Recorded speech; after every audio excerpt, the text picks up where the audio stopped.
श्री विष्णु मम हृदय में प्रेरणा करने वाले नाथ, लिखो महात्म्य कार्तिक, राखो सिर पर हाथ। नमस्कार दोस्तों, आज मैं आपको कार्तिक महात्म्य के 19वां, 20वां और 21वां अध्याय की कथा सुनाने जा रही हूँ। प्रेम से बोलिए राय दामोदर की जय हो, कार्तिक मास की जय हो। राजा पृथु ने पूछा, हे देवर्षि, अब आप यह कहिए कि भगवान विष्णु ने वहाँ जाकर क्या किया तथा जलंधर की स्त्री का पतिव्रत कैसे भ्रष्ट हुआ।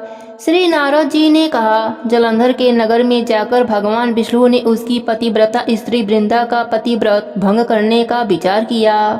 वह उसके नगर में एक उद्यान में जाकर ठहर गए और रात में उसे सपना दिया। वह उनकी माया और अद्भुत कार्य पद्धत थी और उनकी माया द्वारा जलंधर की इसी पतिव्रता वृंदा ने रात में यह सपना देखा कि उसका पति नग्न होकर सिर पर तेल लगाए महिष पर चढ़ा है। वह काले रंग के फूलों की माला पहने हुए हैं तथा उसके चारों ओर हिंसक जीव हैं। वह सिर मुंडाए हुए अंधकार में दक्षिण दिशा की ओर जा रहा है।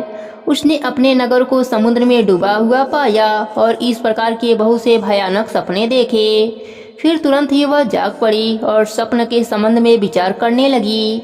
इतने में उसने सूर्य को उदय होते हुए देखा तो सूर्य में उसे एक छिद्र दिखाई दिया तथा वह क्रांतिहीन था। इसे उसने अनिष्ट जाना और भयभीत होकर रोने लगी। वह छज्जे पर गई, अटारी पर चढ़ी, भूमि पर उतरी, मगर उसे कहीं पर भी शांति प्राप्त नहीं हुई। फिर वह अपनी दो सखियों को साथ लेकर उपवन में गई, परंतु वहाँ भी उसे शांति प्राप्त न हुई। फिर वह जंगल में निकल गई, पर वहाँ भी उसे चैन नहीं आया। वन में उसने सिंह के समान दो भयानक राक्षसों को देखा, जिसमें वह अत्यंत भयभीत होकर वहाँ से भागने लगी। उसी समय वहाँ अपने शिष्यों सहित एक तपस्वी आ गया तो वृंदा उनके पैरों को हाथ लगाकर उससे अपनी रक्षा की याचना करने लगी। मुनि ने अपनी एक ही हुंकार से उन दोनों राक्षसों को वहां से भगा दिया। वृंदा को आश्चर्य हुआ और वह भय से मुक्त हो मुनि को हाथ जोड़कर प्रणाम करने लगी और कृतज्ञता का ज्ञापन दिया। फिर उसने मुनि से अपने युद्धरत पति के संबंध में उसकी कुशल क्षेम का प्रश्न किया। मुनि ने मौन हो आगे पीछे देखकर कुछ कहना चाहा कि उसी समय दो बानर उसके पास हाथ जोड़कर खड़े हो गए। जब ही मुनि ने भ्रुकुटी का संकेत किया तो वह उड़कर आकाश में चले गए। फिर वह जलंधर का सिर व धड़ लेकर मुनि के पास आ गए। तब वृंदा अपने पति को मरा जान मूर्छित होकर धरती पर गिर पड़ी और अनेक प्रकार के वचन कहकर दारुद विलाप करने लगी। तत्पश्चात उसने गुरु जी से कहा, हे कृपा निधे, आप मेरे पति को जीवित कर दीजिए। पतिव्रता परायण दैत्य पत्नी ऐसा कहकर दुखी श्वासों को छोड़ती हुई मुनि के चरणों में गिर पड़ी। तब मुनीश्वर ने कहा, यह शिव जी द्वारा युद्ध में मारा गया है, अतः यह जीवित नहीं हो सकता, क्योंकि जिसे भगवान शंकर मार देते हैं वह कभी जीवित नहीं हो सकता। परंतु शरणागत की रक्षा सनातन धर्म है, अतः कृपया करके मैं इसे जिला देता हूँ। श्री नारद जी कहते हैं कि वह मुनि साक्षात विष्णु थे, जिन्होंने यह सब माया फैलाई थी। वह वृंदा के पति को जीवित करके अंतर ध्यान हो गए। जलंधर ने उठकर वृंदा का आलिंगन किया और उसका मुंह चूमा। वृंदा भी पति को जीवित देखकर बहुत खुश हुई और अब तक हुई सब बातों को स्वप्न समझा। इसके पश्चात वृंदा सकाम हो बहुत दिन तक अपने पति के साथ विहार करती रही। एक दिन उसने संभोग काल के अंत में भगवान विष्णु को पहचान लिया। तब वह उन्हें प्रताड़ित करती हुई बोली, हे पर स्त्री से गमन करने वाले विष्णु, तुम्हारे शील को धिक्कार है। मैंने जान लिया है वह मायावी तपस्वी तुम ही थे। हे राजन, ऐसा कहकर क्रोधित होकर पतिव्रता ने अपने तेज को प्रकट करते हुए श्राप दिया, जो तुमने अपनी माया से दो राक्षस मुझको दिखाए थे, वही दोनों राक्षस किसी समय तुम्हारी भी स्त्री का हरण करेंगे और उसके विरह में दुखी होकर तुम बानरों की सहायता से वन में भ्रमण करोगे और वह सर्वेश्वर जो इस समय तुम्हारा शिष्य बना हुआ है वह वहाँ पर तुम्हारा साथी रहेगा।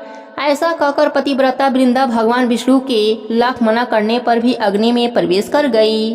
ब्रह्मा आदि देवता आकाश से उसका प्रवेश देखते रहे। वृंदा के शरीर का तेज श्री पार्वती जी के शरीर में चला गया और आकाश में जय जयकार होने लगी। पतिव्रत धर्म के प्रभाव से वृंदा ने मुक्ति प्राप्त कर ली। यहीं पर 19वें अध्याय की कथा समाप्त होती है। प्रेम से बोले राय दामोदर की जय हो। शारदा की प्रेरणा, नारायण स्वयं सहाय, कार्तिक माहात्म्य का लिखूं यह 20वां अध्याय। तब राजा पृथु ने पूछा, हे देवर्षि, इसके पश्चात युद्ध में क्या हुआ तथा वह दैत्य कैसे मारा गया? कृपया करके उस कथा को मुझसे कहिए। नारद जी ने कहा कि जब गिरजा वहां से अदृश्य हो गईं और गंधर्वी माया भी विलीन हो गई, तब भगवान वृषभध्वज चैतन्य हो गए। उन्होंने लौकिकता व्यक्त करते हुए बड़ा क्रोध किया। फिर भगवान शंकर जलंधर से युद्ध करने लगे। जलंधर शंकर के बाणों को काटने लगा, परंतु जब काट न सका तो उसने माया की पार्वती बनाकर अपने रथ के पीछे बांध लिया, जो विलाप कर रही थी। तब अपनी प्रिय पार्वती को इस तरह कष्ट में पड़ा देखकर शंकर जी लौकिक लीला दिखाते हुए सांसारिक जनों की तरह व्याकुल हो गए और उन्होंने अग्निपुंज की तरह भयंकर रौद्र रूप धारण किया। उनके रौद्र रूप को देखकर कोई भी दैत्य उनके सामने खड़ा होने में समर्थ न हो सका। यहाँ तक कि शुंभ निशुंभ भी युद्ध में स्थिर होने को समर्थ न हो सके। जलंधर की सारी माया क्षण भर में नष्ट हो गई। युद्ध में चारों ओर हाहाकार होने लगा। शिवजी ने उस भागते हुए शुंभ निशुंभ को श्राप देकर बड़ा धिक्कारा और कहा, तुम दोनों बड़े दुष्ट हो। तुमने मेरा बड़ा अपमान किया है। तुम पार्वती को मारते थे और अब युद्ध से भागते हो। भागते को मारना पाप है, इसलिए अब मैं तुम्हें नहीं मारूंगा, परंतु गौरी तुम्हें अवश्य मारेगी।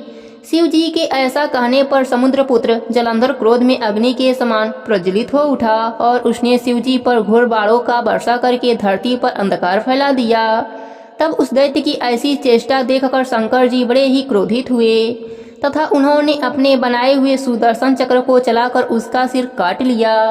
एक प्रचंड शब्द के साथ उसका सिर धरती पर गिर पड़ा और भयंकर हाहाकार होने लगा। अंजन पर्वत के समान उसके शरीर के 2 खंड हो गए। उसके रुधिर से संग्राम भूमि व्याप्त हो गई। सारी धरती विह्वल हो गई। शिवजी की आज्ञा से उसका रक्त और मांस महासौरव में जाकर रक्त का कुंड हो गया तथा उसके शरीर का तेज निकलकर शंकर जी के शरीर में वैसे ही प्रवेश कर गया जैसे कि वृंदा का तेज गौरी जी के शरीर में प्रवेश हुआ था। जलंधर को मरा हुआ देखकर देवता और गंधर्व सब प्रसन्न हो गए। यहीं पर 20वें अध्याय की कथा समाप्त होती है। प्रेम से बोलिए राधे दामोदर की जय हो। लिखने लगा हूँ श्री हरि के चरणों में शीश नवाए, कार्तिक माहात्म्य बने यह 21वां अध्याय।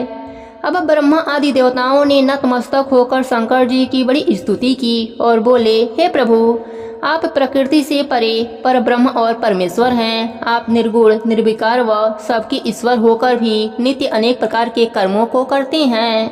हे शंकर जी, हम ब्रह्मा आदि सब देवता आपके दास हैं। हे देवेश, हे शिव जी, आप प्रसन्न होकर हमारी रक्षा कीजिए। हे नाथ, हम आपकी प्रजा हैं तथा हम सदा आपकी शरण में रहते हैं। राजा पृथु से नारद जी ने कहा, जब इस प्रकार ब्रह्मा आदि सब देवताओं और मुनियों ने शिव जी की अनेक प्रकार से स्तुति करके उनके चरण कमलों का ध्यान किया, तब उसे सुन देवताओं को वर देकर शिव जी वहीं पर अंतर ध्यान हो गए। तत्पश्चात शिव जी का यश गाते हुए सब देवता प्रसन्न होकर अपने अपने स्थान को चले गए। महेख्यान से जलंधर का यह युद्ध चरित्र बड़ा पुण्यप्रद और सब पापों का नाश करने वाला है। यह सब सुखदायक और महेश को भी आनंददायक है। जो इन दोनों आख्यानों को पढ़ेगा और सुनेगा वह सुखों को भोग कर अंत में अमर पद को पाएगा। यहीं पर 21वें अध्याय की कथा समाप्त होती है। प्रेम से बोलिए राधे दामोदर की जय हो। कार्तिक मास की देव की जय हो।